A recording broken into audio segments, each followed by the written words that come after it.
নমস্কার, সার্থক academy YouTube চ্যানেলের পক্ষ থেকে সবাইকে সুস্বাগতম। আশা করি তোমরা সকলে ভালো আছো।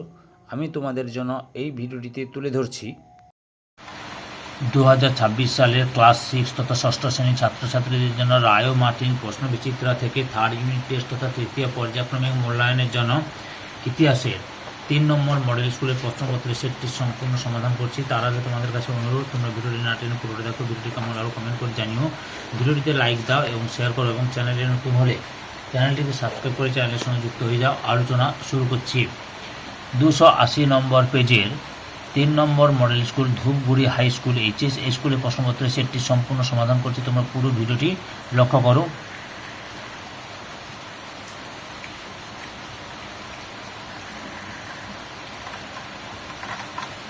একের দাগে সঠিক উত্তরটি নির্বাচন করো। প্রথমে হচ্ছে বৈদিক সাহিত্যের মোট কটি ভাগ? অপশান বিতে 4টি।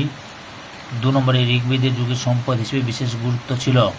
অপশান সিতে গবাদি পশুর। 3 নম্বর ব্রাহ্মণ দ্রোণাচার্য অস্ত্র শিক্ষা দেন শুধুমাত্র। অপশান বিতে ক্ষত্রিয় বালকদের। 4 নম্বরে গৌতম বুদ্ধের মৃত্যুর পর বৌদ্ধদের প্রথম সঙ্গীত হয়েছিল। অপশান ডিতে রাজগৃহে। 5 নম্বরে মহাবীর জৈন ধর্ম প্রচার করেন দীর্ঘ। অপশান বিতে 30 বছর। 6 নম্বরে কুষাণদের প্রধান শাসন কেন্দ্র ছিল। অপশান বিতে পুরুষপুর বা পেশোয়ার। 7 নম্বরে ভারতীয় উপমহাদেশে প্রথম সোনার মুদ্রা চালু করেন। অপশান বিতে ভীম কোচটিসেস। 8 নম্বরে সুদর্শন হ্রদ বানানো হয়েছিল। অপশান সিতে কাথিয়াবাড় অঞ্চলে। তারপরে রয়েছে 9 নম্বরে গাথা সপ্তশতী বইটি কোন ভাষায় লেখা হয়েছিল? অপশান সিতে প্রাকৃত। 10 নম্বরে অষ্টাধ্যায়ী গ্রন্থের রচয়িতা হলেন। অপশান বিতে পাণিনি। 11 নম্বরে আজীবিক গোষ্ঠী তৈরি করেন। অপশান সিতে মঙ্খলীপুত্র ঘোষাল। 12 নম্বরে ব্রহ্মগুপ্ত ছিলেন। অপশান ডিতে গণিতবিদ ও জ্যোতির্বিজ্ঞানী।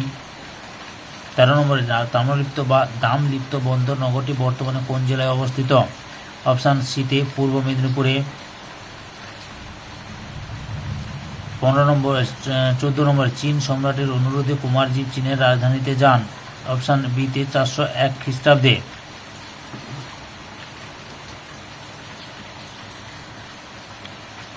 2 দাগে যে কোনো 6টি প্রশ্নের উত্তর দাও। প্রথম চতুর্থ বৌদ্ধ সঙ্গীত কোথায় অনুষ্ঠিত হয়? কাশ্মীরে।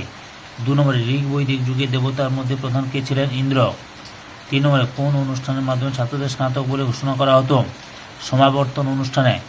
4 নম্বরে চারবাকরা কোন প্রথার বিরোধী ছিলেন? যজ্ঞের। 5 নম্বরে কে অশোককে বৌদ্ধ ধর্ম দীক্ষা দেন? উপগুপ্ত। 6 নম্বরে অগ্রহার কি? দানকৃত জমিকে অগ্রহার বলে। 7 নম্বরে নালন্দা মহাবিহারের কোন কোন দেশে ছাত্ররা পড়তে আসতো? জাপান, তিব্বত, চীন, পারস্য, তুরস্ক। 8 নম্বরে ফেরাও কাকে বলে? প্রাচীন মিশরের রাজবংশীয় রাজাকে ফেরাও বলে। 9 নম্বরে কালিদাসের লেখা দুটি কাব্যের নাম লেখো। মেঘদূতম এবং কুমার সম্ভব।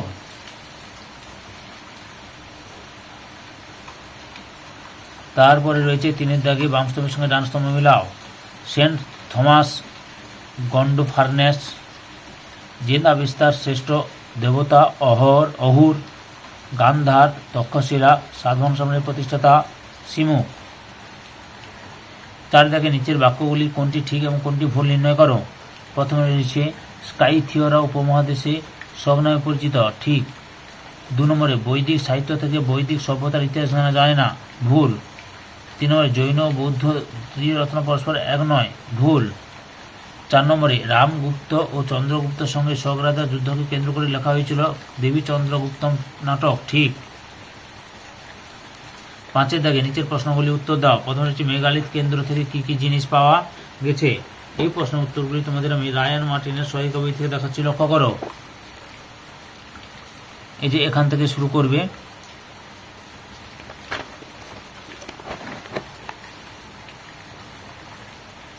এতটা পর্যন্ত লিখবে।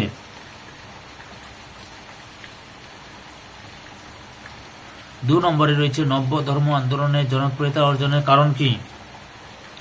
এই যে উত্তরটা লক্ষ্য করো। তোমরা যে কোনো 2টি কারণ লিখবে এখানে, যেহেতু 2 মার্কের 2টি কারণ লিখো। বুঝতে পেরেছ?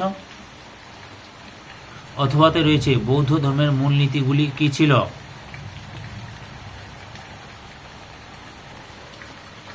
উত্তরটি লক্ষ্য করো, বৌদ্ধ ধর্মের মূলনীতিগুলি লক্ষ্য করো। এখান থেকে শুরু করে এতটা পর্যন্ত লিখবে। 3 নম্বরে লক্ষ্য করো, রাজা পুরু কে ছিলেন, তার রাজত্ব কোথায় ছিল? আচ্ছা, রাজা পুরু কে ছিলেন কি লিখবে তোমরা? ঝিলাম ও চেনাব নদীর মাঝের অঞ্চলে যে রাজা ছিলেন তার নাম, রাজার নাম পুরু, আর তার রাজত্ব হচ্ছে ঝিলাম ও চেনাব নদীর মাঝে অবস্থিত। 4 নম্বরে মহাজনপদগুলি আমলে সেরা ধান কি ছিল? পালি। এই ধান কোথায় বেশি চাষ হতো? মগধে বেশি চাষ করা হতো। অথবাতে রয়েছে, 5 নম্বরে রয়েছে মহাভারতের আদি নাম কি ছিল? মহাভারতের আদি নাম ছিল জয়কাব্য।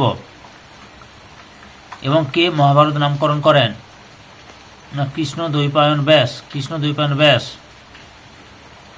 তারপরে অথবাতে রয়েছে বৌদ্ধ বিহারগুলিতে ধর্মীয় বিষয়ের সঙ্গে সঙ্গে আর অন্য কি কি বিষয়ে পাঠদান করা হতো? উত্তরটি দেখো, তোমাদের রায়ান মার্টিনের সহায়িকা বই থেকে দেখাচ্ছি। আচ্ছা, ধর্মশাস্ত্র ছাড়াও গণিত, রসায়ন, ইতিহাস, ভূগোল, ব্যাকরণ, নীতিশাস্ত্র, চিকিৎসাশাস্ত্র এইগুলো পড়ানো হতো।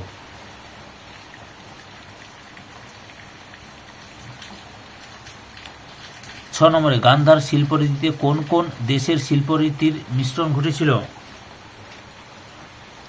গ্রিক, রোমান ও ভারতীয় শিল্পরীতির মিশ্রণ লক্ষ্য করা গিয়েছিল গান্ধার শিল্পে। অথবাতে দেখো, মিনান্দার কে ছিলেন এবং তিনি কার প্রভাবে বৌদ্ধ ধর্ম গ্রহণ করেন? মিনান্দার কে ছিলেন তোমরা এখান থেকে শুরু করে এতটা লিখবে। আর কার কাছে তিনি বৌদ্ধ ধর্ম দীক্ষা গ্রহণ করেন? এই যে মিনান্দার বৌদ্ধ ভিক্ষু নাগসেনের কাছে বৌদ্ধ ধর্মে দীক্ষা নেন। 6 দাগে নিচের প্রশ্নগুলি উত্তর দেওয়া বিকল্প প্রশ্নগুলি লক্ষণীয়। প্রথমে রয়েছে বিশাখা দত্তের লেখা 2টি বিখ্যাত নাটকের নাম লেখো এবং নাটকগুলি বিষয়বস্তু সম্পর্কে লেখো। আচ্ছা, 2টি বিখ্যাত নাটকের নাম হচ্ছে মুদ্রা রাক্ষস এবং দেবী চন্দ্রগুপ্ত। এবার বিষয়বস্তু লক্ষ্য করো, এই যে মুদ্রা রাক্ষসী থেকে যেটা লিখবে সেটাই হচ্ছে দেবী চন্দ্রগুপ্ত, প্রায় একই, বুঝতে পেরেছ? এখান থেকে এত পর্যন্ত লিখবে। অথবাতে রয়েছে চন্দ্র কেতু গড় সম্পর্কে যা জানো বর্ণনা করো। এই উত্তরটি লক্ষ্য করো, এখান থেকে শুরু করবে দিয়ে তোমরা এতটা পর্যন্ত লিখবে।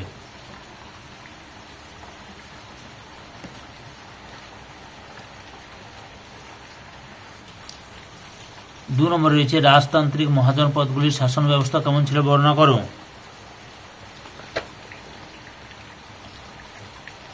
উত্তরটি তোমরা এখান থেকে শুরু করে এতটা পর্যন্ত লিখতে পারো, না হলে আরেকটাও রয়েছে প্রশ্নের উত্তরটা লক্ষ্য করো, এখানটাও লিখতে পারো। এই যে শাসন ব্যবস্থা লক্ষ্য করো, এই যে রাজতান্ত্রিক মহাজন পদের শাসন, এই যে এখান থেকে শুরু করে এতটা পর্যন্তও লিখতে পারো। অথবাতে রয়েছে টিকা লেখক গৌতম বুদ্ধ। উত্তরটি দেখো তোমরা,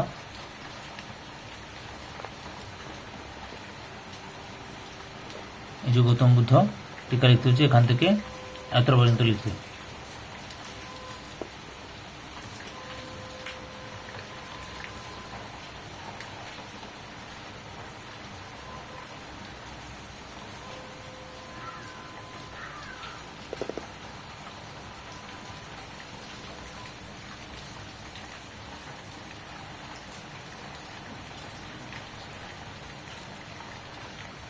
তিন নম্বরে মৌর্য সাম্রাজ্য গড়ে তোলার প্রধান কৃতিত্ব কি চন্দ্রগুপ্ত মৌর্যের প্রাপ্য?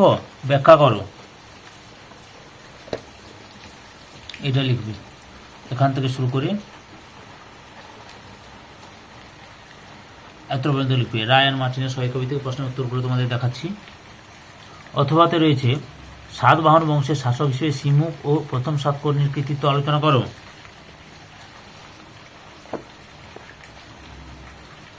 এই যে এখান থেকে শুরু করবে,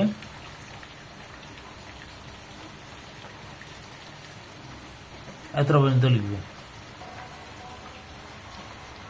4 নম্বরে লক্ষ্য করো, মৌর্য আমলে মানুষ কি ধরনের পোশাক পরিধান করতেন? উত্তরটি দেখো তোমরা, এই যে এখান থেকে শুরু করে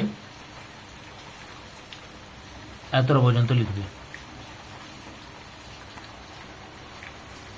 অথবা মেঘাস্থিনিসের চোখে ভারতীয় উপমহাদেশের সমাজ সম্পর্কে লেখো। উত্তরটি দেখো,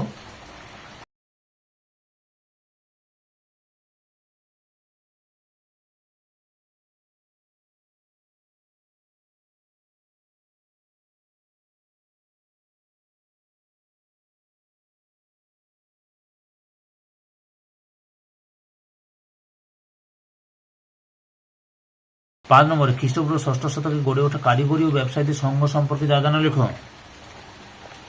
এই উত্তরটি লক্ষ্য করো তোমরা।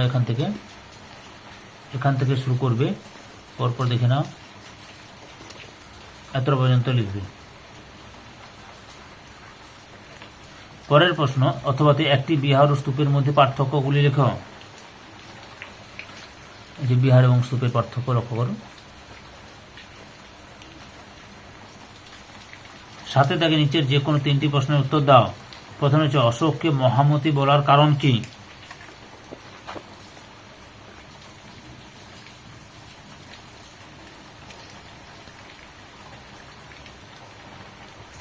এখান থেকে শুরু করবে, দিয়ে এতটা পর্যন্ত লিখবে।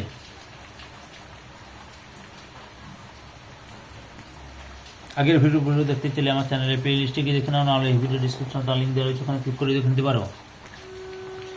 2 নম্বরে প্রাচীন ভারতে বিজ্ঞান চর্চার অগ্রগতির পরিচয় দাও। উত্তরটি তোমরা লক্ষ্য করো।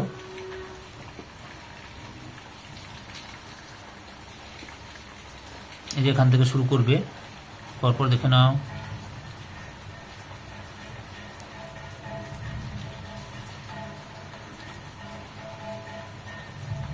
এতটা পর্যন্ত লিখবে।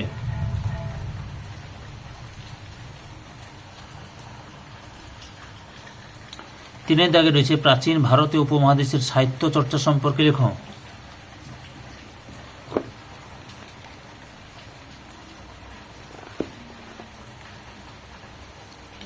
উত্তরটি এখান থেকে শুরু করবে। চ্যানেলে নতুন হলে চ্যানেলটিকে সাবস্ক্রাইব করে চ্যানেলের সঙ্গে যুক্ত হও। 3rd ইউনিট টেস্ট তথা 3য় পর্যায়ক্রমে মূল্যায়নের জন্য রায়ান মার্টিনের প্রশ্নবিচিত্র থেকে যে সমস্ত বিষয়ের সমাধান পাবে তোমরা আমাদের এই চ্যানেলের মাধ্যমে, সেগুলো হলো বাংলা, ভূগোল, ইতিহাস, পরিবেশ ও বিজ্ঞান। এত পর্যন্ত লিখবে। 4 নম্বরে গুপ্ত ও গুপ্ত পরবর্তী আমলে অর্থনীতি ও জীবনযাত্রা কেমন ছিল? উত্তরটি দেখো। যেখান থেকে শুরু করবে। আগের ভিডিওগুলো দেখতে চাইলে আমার চ্যানেলের প্লে লিস্টে গিয়ে দেখে নাও, নাহলে এই ভিডিও ডিসক্রিপশনে তার লিঙ্ক দেওয়া রয়েছে, ওখানে ক্লিক করে দেখে নিতে পারো। এতটা পর্যন্ত লিখবে। পরের প্রশ্ন দেখো, ষোড়শ মহাজনপদের আমলে কৃষি, পশুপালন ও বাণিজ্যের বিবরণ দাও।